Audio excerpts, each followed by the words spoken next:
This is Chuck Rowe from Midwest Studies Group. Thanks for joining us again for yet another edition to our video series. This week's topic, marketing for nonprofits. So joining us today from APT Communications, Marketing and Media, Abby Turpin. Thanks for joining us today. Thank you so much. It's great to be here. Now, some great news to share for those that don't know. MSG and APT have formed an alliance in which we could both help nonprofits. Obviously, we help out with fundraising and strategic planning, but you are able to give that expertise in marketing, branding, media, etc. How do you see this alliance helping nonprofits? Oh gosh, I'm really excited about this. Obviously, Chuck, I think the world of you. For those who don't know, I've known Chuck in our community for, gosh, over probably 6 years. I was a local news anchor here in Iowa. That's how I met Chuck, just through different events and different relationships. And I really think that the fact that we're able to bring together everything that we both can offer through our agencies, you just can't go wrong as far as serving an organization, a business, with your fundraising experience, your organizational planning. And then on my side, marketing, communications, PR, we're just really trying to offer any organization, business out there a full service. And I think it's exciting. We're passionate about it, which I think is the most important part. And yeah, I hope people will check out Strategic Impact Alliance. And the great thing is, and kind of touch on this, is that we both get to do what we're good at and then be able to partner with each other on different projects that maybe we need that extra help. Yeah, absolutely. And I think also the thing to point out is for you and I, it's always a learning experience. Every organization that we come across, we're learning and we're becoming better. So it's a win-win all across the board. So tell us about APT a little bit, the mission, and why you enjoy doing what you do. Yeah, absolutely. So again, I worked in television news as an anchor, reporter, producer for over 11 years. And then I got into the nonprofit world. I worked as a director of communications and marketing for a national nonprofit called Keep America Beautiful. And then I was director of internal communications at Big Brothers Big Sisters of America. And all along that way, I always had in the back of my mind, it would be really cool if I could just figure out a way that I could do this on my own, so I can go out to so many different organizations and businesses and bring that skill set, which I think is pretty diverse, having worked in, TV news, which is a form of communications, and then moving into, the nonprofit space as well. It was kind of a goal all in the back of my mind all along the way, and just really excited to now offer these services. The thing that I love to talk about what I do with APT is that I call myself a consultant, but really where the work I really love to do is when I'm actually the person doing the work. So you come in, you look at an organization, what they're doing as far as marketing and communications. You do an audit, you offer a strategic plan, but then I like to keep going and actually do the work for the organization, that hands-on, boots on the ground mentality. Well, talking about that, then, what can outside agencies offer an organization or businesses that can't be done in-house? Yeah, I mean, you can't go wrong and you can't dismiss the importance of having that outside perspective. You know, we've all been there. The reason that we are now doing consulting and we have these agencies is because we have spent years being the people within the organization and businesses doing that work. So we already know the hard things that go on every day, the frustrations, and then we also know the victories that happen on a day-to-day basis. So having that, though, when you're that outside perspective, kind of pulling away, getting away from those day-to-day, like the tensions, and then again the excitement, just kind of having that outside perspective is incredibly important. I think also scalability, that ability to quickly scale efforts either up or down based on the project without that long-term commitment is really important for the success of any nonprofit or business. And then also for me, listening is everything. Sometimes I'm really quiet on calls and sometimes I'll have somebody like, you were really quiet today. Is everything okay? But I think that that's important.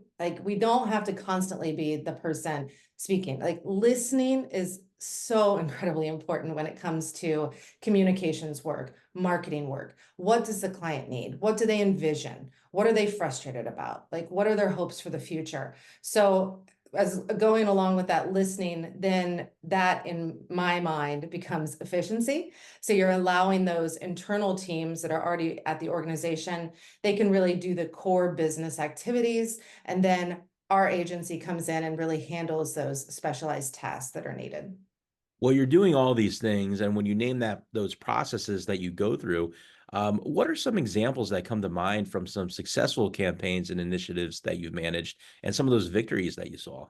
Yeah. So one thing I'm really proud about is I'm currently working on it, and I don't think they'd mind me mentioning. One of my clients is the Northeast Iowa Food Bank.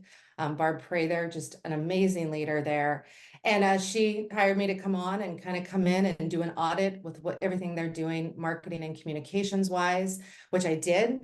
And I then came up with a strategic plan. And the first idea I came up with was really kind of a campaign, marketing, fundraising campaign that involves the community. You know, it's a food bank. Everybody needs food. It's really that simple.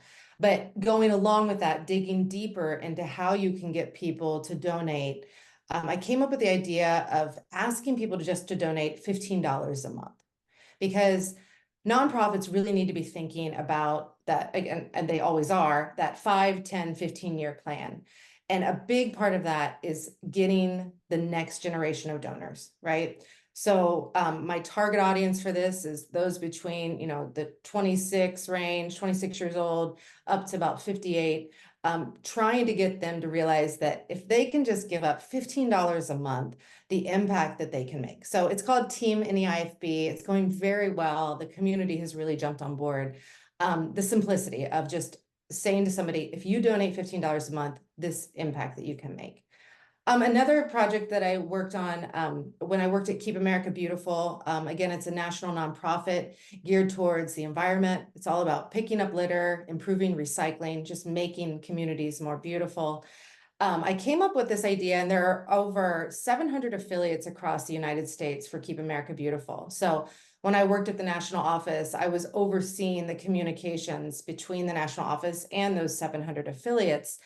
And when I first joined the organization, I realized that the affiliates kind of felt unheard and unseen, And so my goal coming in, I talked to my CMO, and I was like, we need to figure out a way to make these affiliates feel special, for lack of a better word, that they are being seen, that their work matters. And so again, it just goes back to simplicity, making people, again, feel heard, seen. And so I came up with this initiative called Affiliate of the Month.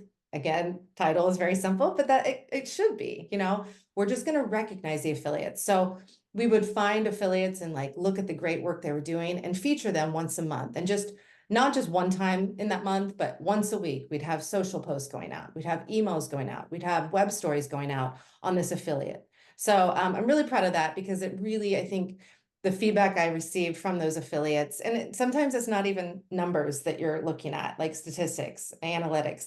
You're just hearing feedback, and that's actually the most gratifying work. So those are two. I could go on for a couple Yeah. more, but yeah, I'm really proud of those two things. Well, the thing that's interesting that you bring up is that so far, when people think in their minds about communications, so many times it's on external communications. And you kind of touched upon the point, and when you were with Big Brothers and Big Sisters, there's an internal part of communications that's really important that people don't consider.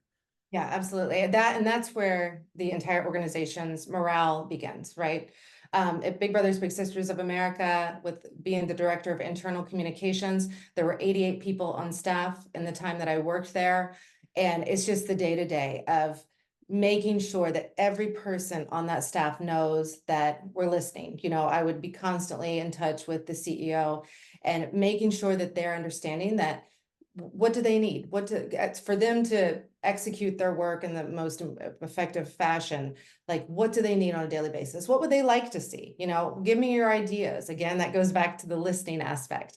What would you like? Of course, everything can't always happen, but really genuinely listening, not just asking a question and getting feedback, like really caring to get it right. And in internal communications, that's incredibly important, just that listening aspect. Well, what is your process for understanding and aligning with a new client's brand voice and goals?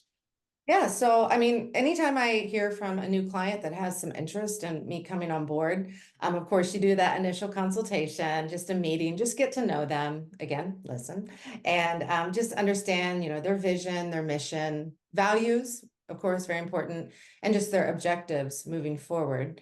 And then typically, then they'll ask me to do an audit of what they're already doing. So, I start right away just from my home office of looking at everything they're doing on social media or on their website. And then I will go and actually be in the office and just kind of talk to the staff that's already doing the work, ask about their frustrations, their goals. Like I think you always have to be thinking about the people that are doing the work day to day. What are their goals? And almost always you're going to hear that they're looking for room to grow, right? So taking that in, figuring out a new path forward of how can we help them achieve those goals as well. Really listening to the individuals that are doing the work, because when you can elevate them and make them feel heard, the work increases, the work productivity, just an overall happiness in a workplace increases substantially. So then, of course, after I do the audit, come up with a strategic plan. And I like to usually have 4 or 5 pillars that I present to that organization. And of course, then I'll go back for a meeting with the senior team and do a PowerPoint presentation per se, and present these pillars of where I think they need to be going. And, it depends on what they've asked for, like what can we accomplish in a year, 5 years, 10 years, but just kind of say, look at what we need to do and then get going. And that's where I really love, as I mentioned before, what I do, because almost always they ask me to come on board and help them to execute the plan. So we hit the ground running. We take pillar one and we get going and figure out a way to make it happen. So, and then along the way, of course, just the constant updates. I always send updates to the senior team of any organization at least once a month, probably every 2 weeks, so they know the work that's been done and also the work that's being worked on. Because everybody in different departments, everybody's got so much going on. So I just write in a Word document. It's very simple. This is what we've done. This is what we're working on. So there's a constant update.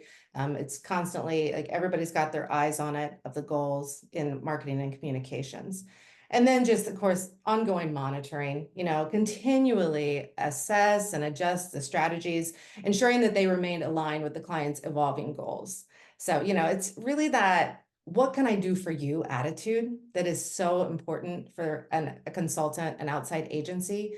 I mean, it's just an eagerness. I love eagerness. When I worked in the news business, I loved when young reporters came in with eagerness, that work ethic. And so I'm just excited every day to just try to elevate any organization that I work with. Well, obviously, people love working with you. Oh, So, I mean, at least I do. But, um, but anyways, obviously, the best way to get a hold of either of us would be at our website, strategicimpactalliance.com. But before we let you go, you come across so many billboards, websites, social media, commercials, etc. If there was one simple piece of advice that you would suggest to any organization that they could do right now, what would it be before we let you go? Hmm. Oh, I think I love these questions on the spot, Chuck. I think, and I learned this in the news business, simplicity, and I've said it a couple times in this interview, simplicity is key. Never talk above somebody and never talk below them. Any type of messaging that you put out there, it needs to just, it's simple. Just say it. You don't have to have some extraordinary overproduced video. You don't have to have some catchphrase that's just like, oh, this is gonna, just say it. Say what your mission is, say what you're looking for, say what the campaign is all about. People just want to be, again, a part of something and talk to directly. That's respect. And that's the most important part. Well, thanks for being with us today. So great to be partners with you. Appreciate you taking the time. Thank you, Chuck. I appreciate it. I'm so glad to be working with you. Thanks. And to everyone else, thanks for watching. Chuck Rowe, Midwest Studies Group. Catch you next time.